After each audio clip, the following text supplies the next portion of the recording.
ઉત્પત્તિ ભેદ ઓફ દ્રવ્ય. હવે દ્રવ્યનું ક્લાસિફિકેશન ઉત્પત્તિ ભેદથી પૂછે ને તો એમાં આ લખવાનું કે તત પુનઃ ત્રિવિધમ પ્રોક્તમ જાંગમોદ્ભિત પાર્થિવમ. એટલે પહેલાં 3 ડિસ્ક્રાઇબ કરવાના. જાંગમ એટલે શું?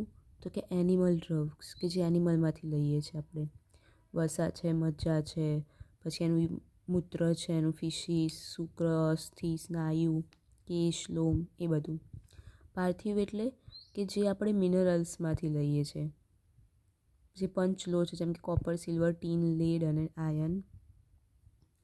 તો એ આપણે શું લઈએ છીએ? એનું મણી લઈએ, લવણ લઈએ, ગૈરિક લઈએ, અંજન લઈએ, તો એ પાર્થિવ થયું. ઓદ્ભિત એટલે શું? તો કે ધ દ્રવ્ય વિચ ઇમર્જીસ ફ્રોમ ગ્રાઉન્ડ, જે ગ્રાઉન્ડમાંથી લઈએ એ ઓદ્ભિત કહેવાય. પ્લાન્ટમાંથી લઈએ ઓદ્ભિત મીન્સ. જાંગમ એનિમલ્સમાંથી લેતા હતા, પ્લાન્ટ્સમાંથી. પણ એના 4 ટાઈપ લખવાના: વાનસ્પતિ, વાનસ્પત્ય, વિરુદ્ધ અને ઔષધિ. વનસ્પતિ એટલે કે ખાલી ફ્રૂટ્સ જ હશે, ફ્લાવર નહીં હોય, ઉદુંબર. વાનસ્પતિમાં બંને હશે, જાંબુ. પછી વિરુદ્ધમાં શું? સ્પ્રેડ થશે ગ્રાઉન્ડ પર એના બ્રાન્ચીસ, ગુડુચી. પછી પ્લાન્ટ્સ છે ને ડિસ્ટ્રોય થઈ જશે જ્યારે એનું ફ્રૂટ મેચ્યોર થઈ જશે ને, એ ઔષધિ. જેમ કે ગુદમ અને સાલી. તો આ પૂછાય છે ઉત્પત્તિ ભેદ રીતે દ્રવ્યનું ક્લાસિફિકેશન. તો એમાં 3 લખવાના, પછી આના 4 ટાઈપ વિથ એક્ઝામ્પલ. પછી આ ઉદ્ભિદ એટલે પ્લાન્ટ ઓરિજિન છે, તો એનું બધું આ લખવાનું કે મૂળ, ત્વક, સાર ને નિર્યાસ ને તેલ ને એ બધું. બીજું એક આ યાદ રાખવાનું છે કે જાંગમ ટોટલ 19 છે અને ઓદ્ભિદ 18 છે. હવે દ્રવ્યનું બીજી રીતના ક્લાસિફિકેશન. તો એમાં શું છે કે 16 મૂલિની હર્બ્સ હેવિંગ થેરાપેટિકલી યુઝફુલ રૂટ્સ. એટલે એવા હર્બ્સ કે જેના રૂટ છે ને થેરાપેટિકલી યુઝ થતા હોય, તો એના નામ યાદ રાખવાના છે. 16 છે, એ 16 છે. તો કયા કયા?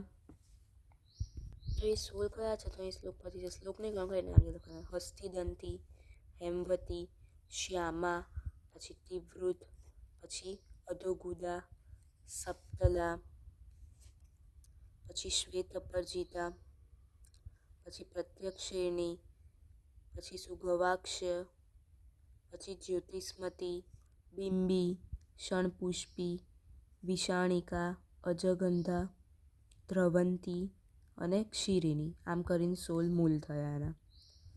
હવે એવું પૂછે કે શોધનામ મૂલિની મૂલિનામ કર્માણી, એટલે એના કર્મ લખો શોધનના, એ મૂલિનના કર્મણીના. તો એના 3માં ડિવાઈડ કરી દેવાનું.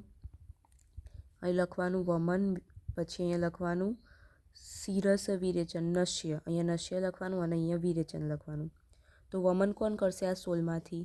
તો કે શનપુષ્પી, પછી બિંબી અને હેમવતી. આ 3 વમન કરશે. નશ્ય કોણ કરાવશે? તો કે શ્વેત અપરજિતા એન્ડ જ્યોતિષ્મતી. હવે આ ટોટલ 5 થયા, તો બાકીના જે 11 રહ્યા એ વિરેચન કરાવશે. તો આ યાદ રાખવાનું. 5 માર્ક્સમાં પૂછે કે મૂલિની દ્રવ્ય લખો એન્ડ ઇટ્સ શોધનામ મૂલિનામ કર્મ.